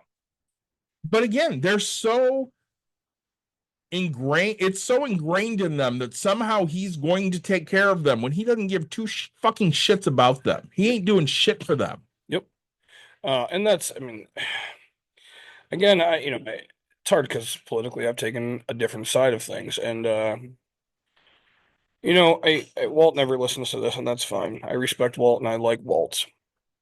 And we see things differently. That's fine. But I sold one of the places I bought from him. And, I did it. And a buddy of mine asked me if I regret it. And, I'm gonna go look at a 9 unit here in the next little bit. And somebody's like, wait, you sold this to, and I was like, absolutely, I did. Right. A person offered me fuck you money. And I said, okay, fuck you. Right. Those tenants didn't give a fuck about me. It's hard for me right now. I stupidly, I don't know if I told you, I asked the question to the person that's managing it now. I was charging $850 a room or $850 apartment. How much do you 12. How much? 14. Really close. 15. Half 1450. 1450. I was charging $850. Yeah. That's what happens in big business. I'm not fucking surprised. And I've told you time and time again, you're the fucking anomaly. You're the outsider. I assumed it was going to go to like 12. Nope. Right. They looked at what they could get and they're like, I can get this. Well, so, now that he owns all of the monopoly. Yeah, fuck y'all. Because who else are you going to buy from in that area? Well, that's it, right? Because I sold him Boardwalk. Yeah. He had Park Place. Technically, he had Boardwalk. I sold him Park Place. Yeah. I gave him the last piece. And now he can just jack shit. Now he owns all of it. Uh-huh. Right. And I feel bad, but at the same time. But do you? I mean, you do, but do you? Was it worth the hassle? No. Well, that's just it. No. It's not worth the hassle. I mean, I was there appreciation there? From tenants? Yeah. No. Okay. No. And that's kind of on them. I don't have a single, hey, Nick, you know what? I didn't get a single, hey, wow, this happened. Wow, Nick, we didn't realize how good. I'll never get that. I'm not looking for it or anything, but right. You're not looking for it, but it would be really fucking nice. No tenant, no, right? Because I've had 2 places open since then. No tenant has reached out and been like, hey, do you have any other places open, Nick? Mm-hmm. Right? Not that I wasn't the greatest landlord or the worst landlord type of thing, right? But like, they could have come to me. I would have given them close, I would have been like, hey, you're at 14. I can do this one for 11. Right? You and I coached together. Yep. We don't necessarily do it for that a boy. Oh yeah. But is it nice to get that a boy? No. Oh, dude. Last year was an amazing year, right? The fact that I brought parents who wanted to fire me to shaking my hand and saying, you've done amazing with these kids. And just the whole turnaround. The parent that fucking hated me last year showed up actually to our game yesterday. Mm-hmm. Kid's not even bowling anymore. Okay. Said hi to me, right? Like that's an impact I've made in this fucking life, right? For the rest of my life, I will go down knowing that I've changed the culture. I had kids who didn't believe in me last year look at me and go, hey, coach, what do you think about a ball change? Absolutely, bud. Let's do this, right? Like, I have that belief. I have that, right? Okay, you've proved I know what the fuck you're doing, right? And it's funny because my new kids, you can see it. Coach will talk and my boys, right? Coach is talking, hold up, shut the fuck up, right? Like, and we had that quick heart-to-heart talks. My boys lost yesterday. I'm not afraid to admit that, right? Mm-hmm. We're gonna do that. We've lost to Jennison every fucking time, but we take home the W at the end of the day, right? In tournaments when it counts and all that. This was a scrimmage because Jennison's out of our conference this year. I told him, hey, there's some things we have to work on. There's some things, and we honestly, I changed things up, did a bunch of things just to try things to see how it's gonna go, and my boys are like, okay, great. This is what we're working on. This is what we're doing, right? Like, it is where we're getting to. So I went to a game in October, and a softball game. Yeah. And a parent approached me that still had a kid in high school and said, yeah, are you sure you're not coming back? And I'm like, yeah, I'm pretty sure I might be done. And he goes, I'd really like you to come back for one more year. Yeah. And I'm like, yeah, I just don't know if that's in the cards. And he goes, have I ever asked you for anything? And I said, nope. He goes, I'm asking you this. Will you come back till my daughter's done? Coach? Maybe. Let's go find one. That's possible. You want to be my assistant? But let me finish this. Yeah. So it felt really good to hear that. A couple weeks later, his kid signed to play college ball. Yeah. You know who never heard about it? You? Never heard about it. Didn't hear a fucking thing. And he asked you to come back. And he had asked me to come back. You know who signed off season with a college this year? Who? One of my kids. Do you know who the first fucking call was? You? Hey, coach, I'm going to be signing with this college. Would you mind coming to watch this? Absolutely, I will. I told my wife we weren't leaving out of town until after that signing. Yeah. And right, I've known this kid. You know, we're not supposed to hug our kids, right? Oh, but we do. Absolutely. My kid comes up to me. They took third or whatever this weekend for my girls. My boys took first. She looks at me, and we hugged state last year, and so she looks and she's just like, and I was like, oh, fucking bring it in, right? It's in front of all these parents and in front of all this, and here it is. But like, I'm, you know what? I will put my fucking job on the line for a hug, and I will, if I get fired for it, whatever, I will go down as the person who I am. I had this conversation with the kids today. Hey, these are the things that were brought up. These are the things that I will always have and loudness, right? I was like, I had one coach complain about how loud we were, not to me, to his players, and do this. And he, that whole little shit talk or whatever. And he mentioned it like 3 times, kind of. And I was like, until somebody that fucking matters says something, I never want you guys to stop, right? Right. And I said, we had a thing, we started out a new chant where it's like we say boom after strikes, and then we add a boom per each strike that goes with it. So I was like, all right, if we string 8 in a row, let's try to just keep it to one big boom versus 8 while we're doing this. I was like, It is a little out of hand. And so I chose that. And they're like, yep, we can do that. Right. And I was like, it's just respect. I was like, I want to win because we're the greatest, not because we cheated to win. Right. I want to hold ourselves to the highest dignity. And that's something I didn't deal, whatever. And I was like, we're still going to do our chant. We're just going to make it better. Right. Before this year. I mean, tell me girls don't fucking sit there and chatter the entire fucking time through pitching while a batter's up there, right? Oh, okay. This is the same type of a thing. Before this year, we had 5 kids signed in 2 years. That's amazing. I got invited to 4 of those. Okay. The other kid couldn't fucking stand me. Yep. I'm not gonna say how I felt. I mean, you can draw conclusions. Yeah, that's fine. So not a big deal. Yep. This kid, I didn't feel like we were close, but at the same time, we worked closely together. So not getting the, hey coach, I signed, would you come? Kind of told me everything I needed to know. That's what it is, right? And I mean, I've talked to Karen about it. She also did not get the heads up, and she's pretty salty over it. And I understand. Yep. And she wishes Chris would have told us. Chris found out like last minute. But it's not, I told her, it's not his responsibility. It's her responsibility as the kid that's getting signed to tell us and invite us if she wants us there. And if she doesn't want us there, that's fine. I'm not going to think of them any differently. But at the same time, when I'm weighing, do I come back or do I not come back? That absolutely goes in the bucket of, do not. Yeah, I guess I'm just not that important. So I just won't go back. Well, you're right. You're not making the impact on the kids that you want to make. Right. Impact, right. I mean, had I gotten that phone call, maybe I decide, okay, I'll put up with the Trumpers for another year. Right. Well, and you want to commit to these kids. All right. Tangent time again, because we're still on it. Yep. This weekend we were bowling at a different house. It was an invitational. My kids did nothing wrong. Some parents decided to bring in outside food and drinks. They were talked to about it. We handled it very quickly, very respectfully. Right. And then one of my parents apparently piped up and said some very wrong things that they should not have said. And we are officially uninvited from that bowling house as a school. Really? Because the parents, right?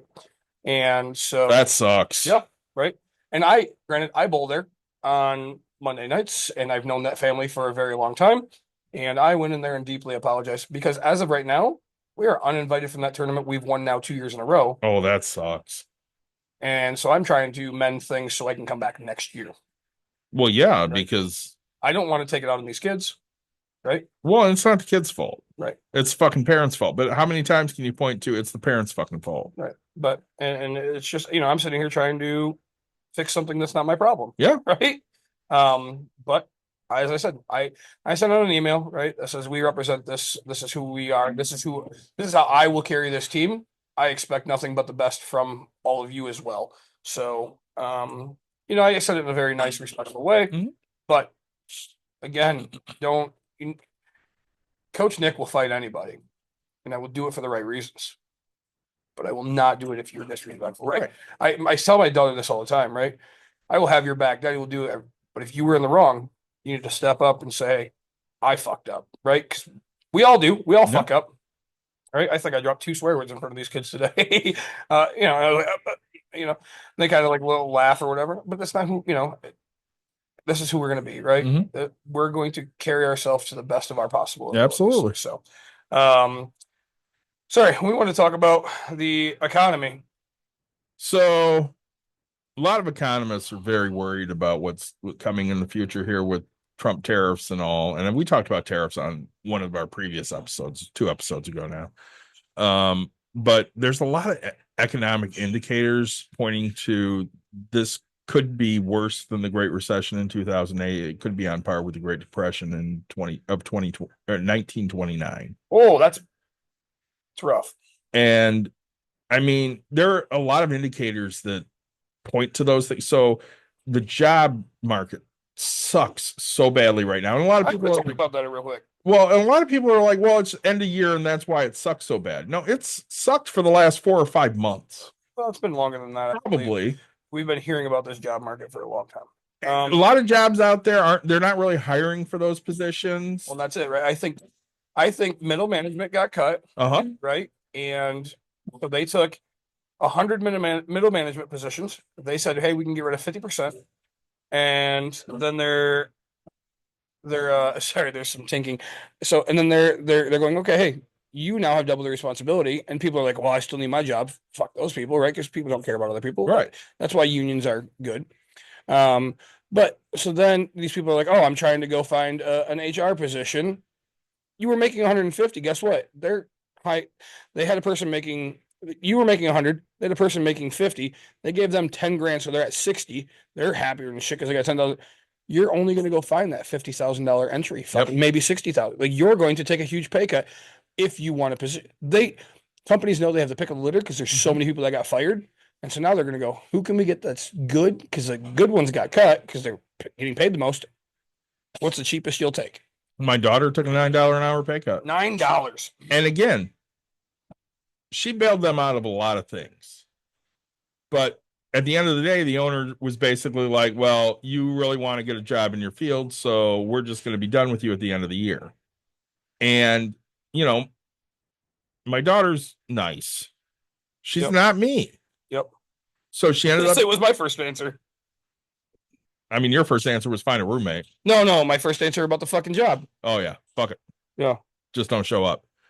So, like, she's trying to work it out where she can, give hours for the rest of the year to this job that's getting rid of her while still working a new job that she took. And my answer to her is no. Yeah. That's not a thing. You have a new company. That's where your priority is. If you're off on a day and you don't mind going in, cool. You can do that. I have no issue with that. Yep. But that is no longer your fucking priority. If they schedule you time, don't fucking show up because you have a job. My contract ended here. Yeah. Even without the contract, they could take her to court to push that contract, but they really have no legal standing because it's an at-will state. Correct. So, I mean, she absolutely threw out to them, hey, we have a contract. I'm working until the end of the year. But there's not a lot of recourse for them if she decides she's out now. Right. And again, she's done in the middle of the month, so they're going to have to figure out 2 weeks. Yep. And her owner doesn't really want to figure it out because that takes time away from her family because she's going to end up having to work it. Well, that's your fucking problem. This is what you wanted. Yep. Caitlin was not looking to leave. Right. I mean, she was, but for the right opportunity. Right. So it was not on the horizon in the next couple of months. And she doesn't have the right opportunity, right? No. I mean, like she took a job because she needed a job. She has great benefits at that job, but she's taking a $9 an hour pay cut. Yep. but hopefully she keeps looking for something, right? She's gonna keep looking, but she really does like the company, so she's gonna hope that she can progress with them quicker than what other people may or may not. Yep. So anyway, sorry, forecasting of the economy, right? People are saying it's going to go pretty low. We've talked about it in other episodes, right? Proven history. Yeah. A Republican Party has normally been the low end of the economy. We talked about it in one of our episodes about how we were technically in a recession, because a legal definition of a recession is 2 months that doesn't show 2 months of a decrease in GDP. right. And so we've come back, things like that. But like I'm not looking to sit here and tell you everything's gonna go fucking balls to the wall and we're all gonna be rich. I'm gonna tell you, hey, look, I'm hoarding my money, right? 100%. Like I'm they're talking about how great Black Friday was. I don't know who the fuck was buying on Black Friday. I did buy shit on Black Friday. I bought shit that I don't want to pay for later. So I bought shoes because shoes aren't made here. I bought computers because computers aren't made here. So yeah, I bought things, but I wasn't shopping the deals because the deals were ass. I went and bought bourbon. That's what I bought. It wasn't Black Friday deals. Right. I lived my normal life. Well, you see all these pictures of Walmart where they had their bins up for days after Black Friday because nobody touched them. Nothing was on sale that was any fucking use. Well, it's like, don't get me wrong. Like, and the problem is like TVs, right? So, I mean, I posted the picture. I bought a brand new 65-inch TV that's still sitting in the box in my house, in my fucking dining room. When people come over, I put it in my living room. I haven't put it up. I bought that TV for the same. I think I paid 20 extra bucks compared to what a Black Friday deal of that TV was, right? Like, TVs, people aren't lining up anymore for that, right? No. And especially when you can go online and get it, and when you can do all that, like, people aren't going into stores. They're not buying that extra little thing, right? I mean, it's. I want to make another fun joke about the United Healthcare. The CEO of Costco is going to be okay for the $1.50 hot dogs and drink. And I was in Holly, Michigan, over on the east side of the state this weekend. And I seen a guy walking around with an Arizona iced tea can and it said 99 cents on the side. And I was like, real MVP right there, baby. Yeah. So, and it was just, that's when you're not out there, when you run a good company, right? As much as Dan Price is a piece of shit now and you found out about it, right? Well, I mean, he's a piece of shit because he's kind of a sexual predator here. Right. We'll say. But, when you're sitting here saying, hey, I value the normal human, granted, he didn't value people, but when you're taking care of the people and you're doing the right thing. When you're sitting there going, well, everybody in my company will make at least 70,000. Everybody can have a livable wage, yeah. Right? And that's where you start, right? That's you and I argue all the time about fucking billionaires and shit. Mm-hmm. I would never be a billionaire because I wouldn't hoard my money like that. I will hoard my money, but I want the people that work for me to feel valued, and they feel valued when they're taken care of. So the caterers, the semi-drivers, the stage help, the Taylor Swift. How much? 197 million dollars the past 2 years. Yeah. She's been on tour for 2 years. Yep. Granted, that tells you how much she fucking made. Oh yeah. 197 million dollars in bonuses and extras to the people that help make. Yeah, that wasn't what they made. That was the extra that she paid them. Right, above and beyond, right? And that is why I respect Taylor Swift, right? I respect her because she's also a decent human being that has done nothing. Sure, she goes through a bunch of boyfriends or does whatever, and if that's really your fucking gripe, fuck up, right? If that's the worst you've done is you haven't been able to stay in a fucking long-term relationship, fuck do I care, right? Like, she must have standards. Right. And you know what? I'm okay. Or, right, I'm going to focus on me and I'm going to be me. And you're going to be mad at somebody. Well, you have to commit to me. I do commit to you when I have the time and do this. Yeah. She set that standard out there and said, yeah, this is what I'm here I have other shit to do too. Right. I have potential in my life that I see that I want to be, right? Anybody she dates, she makes more money than them. Fuck, absolutely. The people that were sitting there going, well, she's using Travis Kelce for his money. $30 million versus $1.1 billion. He has no money compared to her. He is a fucking poor piece of He is, right? He is me to him. Yeah. Right? Poor piece of shit. Like, she shouldn't even know his fucking name in Correct. theory, right? Like, but that's the whole thing. People don't understand. Like, this is $1.1 billion. And it wasn't, she's one of the people that it wasn't just handed to her. Absolutely not. She went out and made her career. Now, did she have some breaks because her dad knew some people? Sure. Absolutely had some breaks. You know, in this world. 100%. Right? Like, Caitlin and I keep arguing about that because she really liked the job she got offered because she did it on her own. Nobody helped her. But I've gotten her a couple interviews at Spectrum, and she's like, well, I don't really want to do that. Okay, that's fine.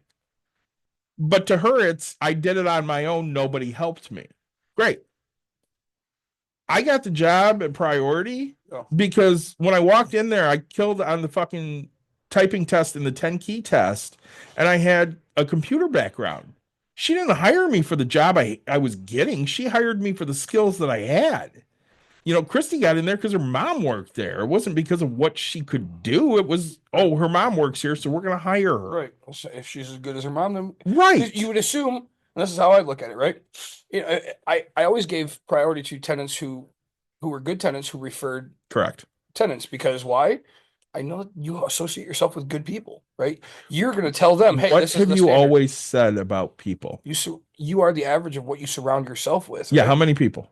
Five. The local the five closest people. The five people that you associate with the most. That's how you can tell how that person is. Mm-hmm. Right. I mean, which is, again, if you look at my life, right? I mean, you're fucking liberal. My wife, very liberal type, but still, like, well, very Republican, right? Other, like, my real estate friends, it is completely different. So what am I? I'm fucking kind of in the middle. Right? Like, I am, you know, it's funny. I go to parties and people are like, oh, this Trump, and I'm like, yeah, what do you give a fuck about gay marriage? I don't care. What do you care about this? Yeah, you're right. I think I saved my wife's life over fucking this. Okay, cool. So what do you, Mikey thing, right? Yeah. This. So you agree? We agree about 99% of things. It's the 1% that fucking you have a huge stance on. Okay, cool. I'm right here.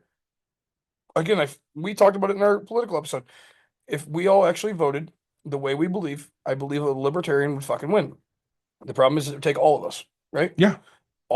I believe that there is 10% on the fucking high side, 10% on the low side, and the other 80 of us fucking agree right in the middle. Well, again, the biggest issue we have in this country is out of 333 million, 150 don't vote. Right.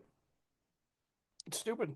And you can sit there and say, well, my vote doesn't fucking matter. Right, because 150 million of you motherfuckers ain't voting. That's why your vote doesn't fucking matter. So the fucking Trumpers are always running around going, half the country, over half the country. No, it's not. It's a third of the fucking country voted for him. A little under a third of the country voted for Harris, and a little over a third of the country didn't fucking get up off their ass. Nope. And that's why we're here, you know? Yeah. You know, well, it's why we're always here. It's why a third party can't win. Am I a Democrat? No. No. Do I have to be a Democrat? Yeah. Yeah, because what the fuck else is there? I can't just be a leftist and vote for the things that I want, because the shit I want, Democrats don't fucking want. Right. You know, Joe Biden is not a leftist. He's right of center. Do I think he's a good person? Sure, he's a good person. I got no issues with him as a person. Did he pass shit that I wanted? Some things, yeah. Some things, no. Yeah. I mean, that's what you're going to get. You're going to get some of the things you want. You're going to get some things that you don't fucking want. Right. You know, and I don't know. It's hard because I'm the first to admit I don't know everything that Hunter Biden did. I don't know anything about it. But David, if you know that you're not president, I'm pardoning him.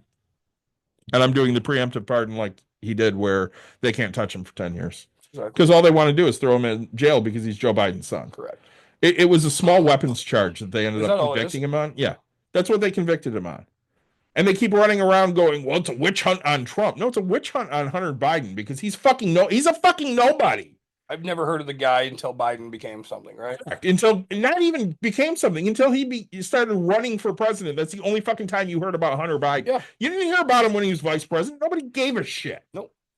Is he a good person? Probably not. He's probably a piece of shit. Probably. But he has no fucking basis on anything in my life. He does not impact my life one fucking way or another. Trump does. Yep. Trump is a 34-time convicted felon. That affects my fucking life. Yep. Hunter Biden having a fucking gun charge does not affect my fucking life. Should he ever own a gun? Probably not. He's obviously not fucking responsible to do it. He probably should stay off the fucking drugs too, because he loves to use drugs. Okay, I get it. Some people love drugs. Yeah. I love alcohol. Right. So I drink a lot of alcohol. Should I ever have alcohol? Probably not. probably not, but right. I mean, and so like again, if it's my, the weird thing is people are like, oh, blah, blah, of course, Joe, but okay, let's cut out who the fuck it is. Yeah. Let's cut everything. What would you do for your kid? I would absolutely pardon my kid. I mean, I would do anything for my kid. anything, right? Anything. Like, oh my God, I can keep my kid out of jail and do whatever. Of course I'm gonna fuck it. Sure, you call it abuse of power, call it whatever the fuck you want, but Don't care. again, Don't fucking care. I'm going to, right? Like, we If your kid said she really wanted something, would you make that happen? yeah, Yeah. I'm okay. This is a fucked up thing, and I hate to say it. My daughter knows Santa, and Santa brings one gift. Mhm. That's it. So she's allowed to ask Santa for one gift. She's never asked for she knows that Santa's not rich, and so right she has to keep it and do something. Santa can't. She can't ask for a PlayStation 5. Santa can't do fucking world peace. Santa, Yeah. right? Santa, has and honestly, we tell her, hey, you know what?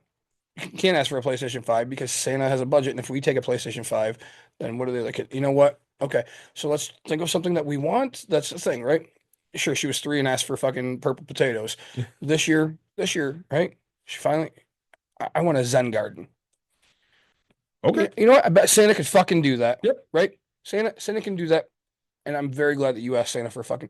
Now, mom and dad are gonna step up, and of course, there's gonna be some other. You're gonna buy some fun stuff. Yeah, but right. I mean, this is not gonna be. I don't. We post pictures, right? And there's 17. There's 7 fucking gifts, and nothing's ever huge, right? Last year she got a American Girl doll like ice cream truck, which yeah, sure, brand new. It's the knockoff version. Don't Yeah. call it American Girl doll.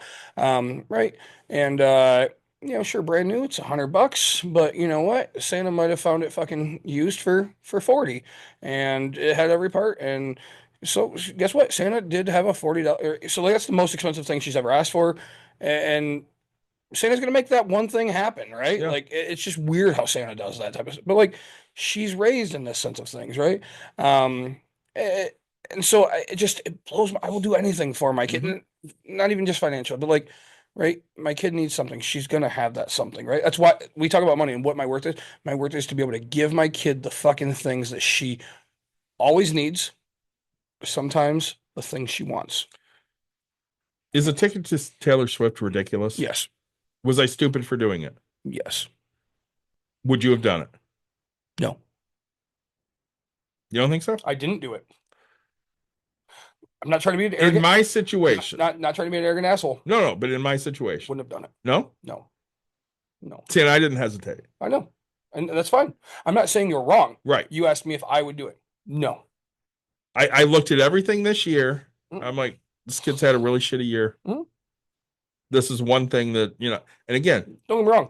My wife might have done it. she 100% Oh, would. right. But we had opportunity to go to Indianapolis and all that, right? I mean, there's possibilities, there's things. Well, and No. what I'm looking at is, she's older Mhm. and she has seen Taylor. Okay. But this is kind of a once in a lifetime concert. I mean, she's doing a little bit of everything. She's going for 3 fucking hours. Sure. Would I do what Jenna did and go to like 7 fucking shows? Jesus. Because mind you, she not only went to Toronto 2 days after Caitlin did, Yeah. but she flew to Vancouver this weekend. And they had tickets to the very last show. But then she also got tickets to the Saturday show. So she went back-to-back nights in Vancouver. Oh, Jesus. Right. But like, that's fine. I mean, right? Like, If that's how you want to spend the money. They're 2 incomes, no kid. Right. They're Dinks. They're spending that on themselves. Yep. And they have the money. And that's fine. And that's the choice they've made. And Correct.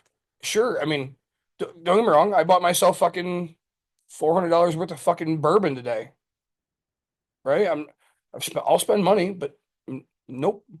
See, and That's fine. I'm not. no, I know you're not knocking me. When I looked at it, I'm like, that's something she'll remember forever. I'm really glad I did that. Like, I have 0 regrets. And you shouldn't, right? I mean, The Tigers game. yeah. I would much rather go to a Cubs playoff game, but I still like the Tigers. Yeah. I had the opportunity to take her to a fucking playoff game. That's a no fucking brainer, isn't it? Yeah. And that's exactly it, right? Like to me, if the price was the same, I still wouldn't do it. but for the price that you pay for the Tigers, yes, I will pay that $200 a ticket, whatever it might be. There's 6 of us, or 3 of us, that's 600. Sure, that's a family thing that we can remember and blah blah blah. You know, it's hard because my daughter's 9 and she's starting. I always think that she's starting to remember things. We took her to during COVID. We took her to South Dakota. What's the monument thing? Mount Rushmore. Mount Rushmore, right? She doesn't remember half of that still. It's kind of weird because I'm like, damn, I spent so much money doing that. Like, when we came back or whatever was your favorite thing? Gummy dinosaurs. And I was like, fuck, we had that 17 minutes into the fucking trip, Right. Like, but it's just so, at that age, I don't know. But don't get me wrong, right? If you ask me, hey, I'm not going to buy my kid a house. Will I hand her a discount on a house? Absolutely. I want to show her how to, hopefully I show her how to fucking find a good deal, do whatever. If the economy's where it was type of a thing is, and it's so hard to find houses, and I try for a few months of my own personal to find something and it doesn't happen, and I have one, you know what? Here you go, kiddo, right? Like, buy it for this price, do it this way. And yeah, it's going to be substantially different. I will sell it to her for what I have into it. Let me put it that way, right? I'm not going to lose money. So if it's a $250,000 house and you got 150,000 into it, it's $400K. Yeah. She'll buy it for 400. But I would probably be able to sell that 400 for 550. Right. Right. I don't need profit from my own kid kind of like, so sure. If you're asking me that, like, yeah, no, cool. Now you have a house that I know is good. I know that we did. Blah, blah. Yes. My kid will have that luxury that dad will be able to get her a house for a reasonable price. And hopefully I own a couple in some nice areas. Well, that's a kid that most of her peers are not going to have that opportunity. Never. Right. I mean, I can't say most, but like most of them won't. Most of them won't. Right. They're not going to have the money to just go buy a house because that's where your generation lives now. Right. Is they don't have opportunities to buy houses. Yep.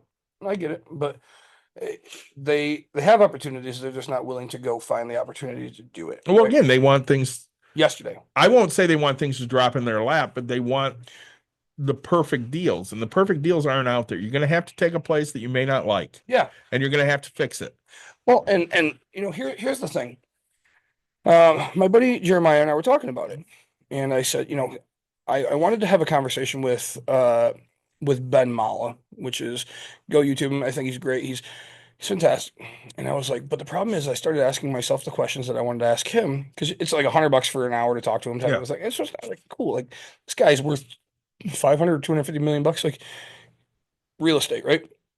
And I'm like, huh, well, okay. So, and I'm thinking to myself, I was like, all right, so why am I not doing? Well, because that's the problem is that the outside world teaches us that we have to do things a certain way now, because the world is wanting better and nicer. And the real truth is, right, I should buy a house in Muskegon for $20,000. I should put the cheapest materials into it for 10 grand, right? So I'm putting down stick down linoleum tiles. Yep. Everybody listening is going to go, well, that's so fucking cheap. And you're absolutely fucking right. Yeah, it is. And I prefab fucking cabinets, things like that, right? You should get the very basic, and I'll have 30 into it. I'm gonna rent it for, if the normal rate is $1,000, I'm gonna rent it for 700. I have 30 into it. Like, that's how it should go, and that's how you're gonna make money. That's how you're gonna do. Oh, it's not the most beautiful. No, it's fucking blue and white 1970s tiles. But guess what? That tile cost me fucking or glue down, stick down. It was 23 cents a square. Right. You want me to put LVP in for $5 a square? Okay, great. Now you're gonna pay me more money. Like, so the theory is, like, right, Ben Mala, when he started, right, he was in the Bronx back in the day, $5,000 for a place. Somebody would change their carpet out, and he would go take the carpet from them because it was used, and he's like, yep, cut it enough to the fucking square size that he needs. Boom, I have free fucking carpet in here, and it's good enough to fucking get by. All you need is a place to lay your fucking head. And we've gotten to this point where, oh, I should have nice and pristine, and I should have this, and no, you should have a fucking place to lay your goddamn head, right? The mechanics work, everything about it's good. You always hear it's got good bones. That's what you need. Good bones. This fucking house isn't going to dilapidate on your ass. It's not going to fall. It's not going to crumble. Yeah, it's not fucking top notch, but it's functioning and it works, right?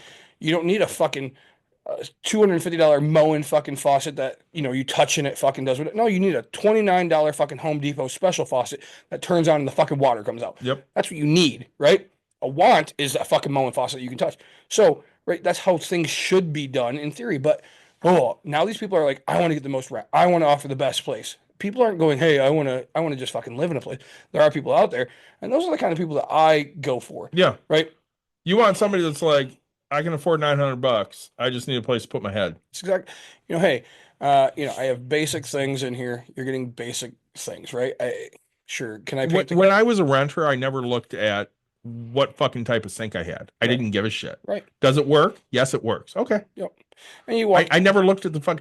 I remember when I bought the trailer, we had a Magic Chef oven that was probably from the 70s. It worked. Yeah. I didn't give a shit. Yep. And when it goes out, I will replace it with a newer one, but it's good. It's not going to have the fucking LEDs on the back or whatever you call it. We would buy shit at that place on Division that sells used shit. Habitat store. Yeah. It wasn't even the Habitat store. It was farther down on Division, not downtown, but south of downtown.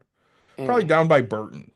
Oh yeah. And there was this place that fixed shit up. It might have been Eastern. I don't know. There was this place that fixed up appliances. Oh, that was Synergy. Maybe, I don't know. Yeah.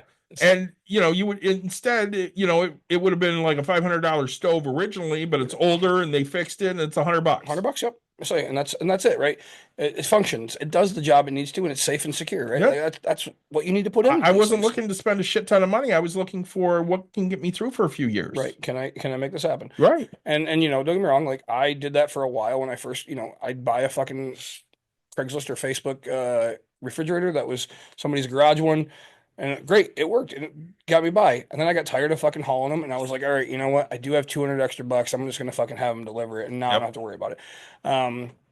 But it's just you get to that point, and so it's if you in theory, if you think about it, like we shouldn't be offering everybody these brand new fucking gray walls, white. Everybody's like, oh, I'm so tired of gray walls and white fucking trim and this and.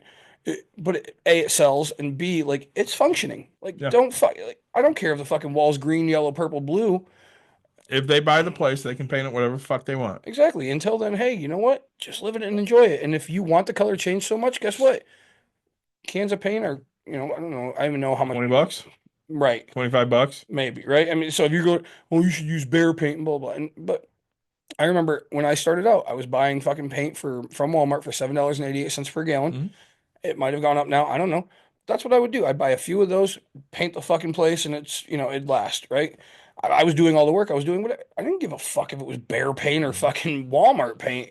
Sure, the Walmart paint, I had to buy an extra gallon for $8 versus buying, oh, you could have done it with 1 gallon of this. Sure. Yeah, but you would have paid 3 times the price. That's kind of it. But you know what? I had a little bit of time. I was working. That's the thing. People don't understand. I was working eight extra hours, and yes, okay, I overworked because I had to do double the work that people did, but like it saved me the money. I was broke. I needed to get to this point, right? Nowhere near slumlord aspect. Again, it was functioning. It did the job it needed to do, right?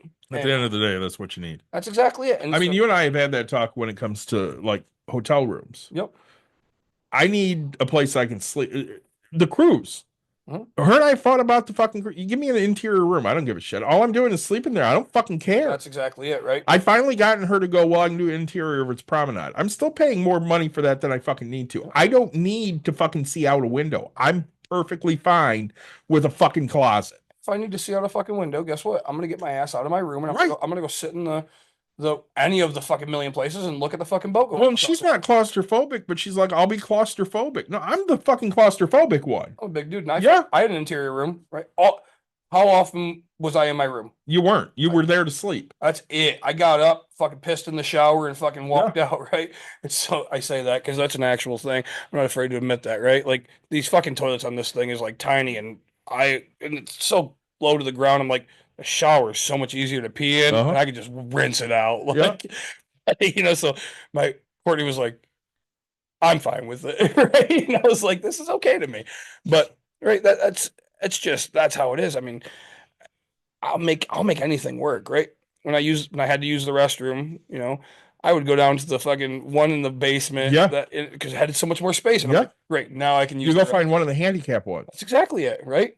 So, because again, I'm going to use this. Like, I will make something work. Well, if you have to drop a deuce in your room, those are tiny ass rooms. Tiny. So no matter how big your fucking balcony room. Well, it's not like they're cycling clean air through. I mean, they're just cycling the air that's in the fucking room. So you don't want to do that in the room if you don't fucking have to. Mm-hmm. All right, we're coming up on 2 hours. We should probably Tangenting. wrap this shit up. So, CEO of United Healthcare, we don't have a whole lot of sympathy. Sorry. I mean, that sucks, but You at gotta the same start. time, don't kill people. And that includes your members.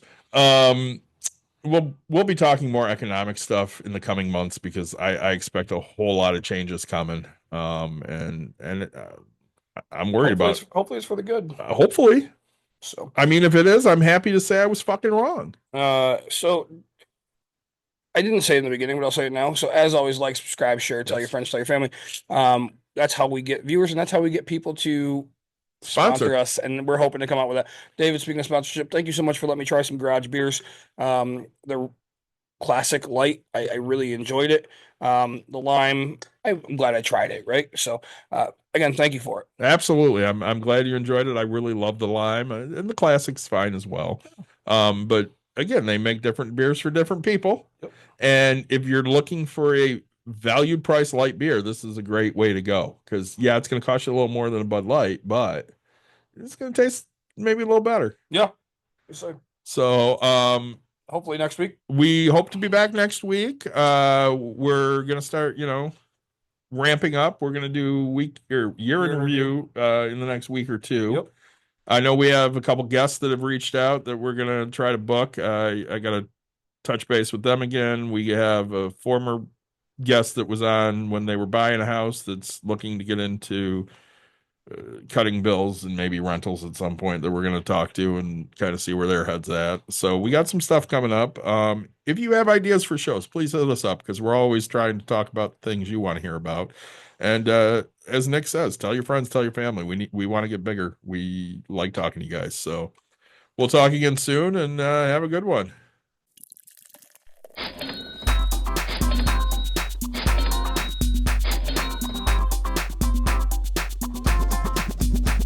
You've dialed in To Box and Brews, you might hear something you can use. like tips on your cash or tips on the suds. You're gonna want to The use smarts of these stuff. because they know the And brews. they know the box, and they know they can't help the stubborn fucks. So listen up, cause shit's not funny. Save yourself some Beer money, bucks, and brews.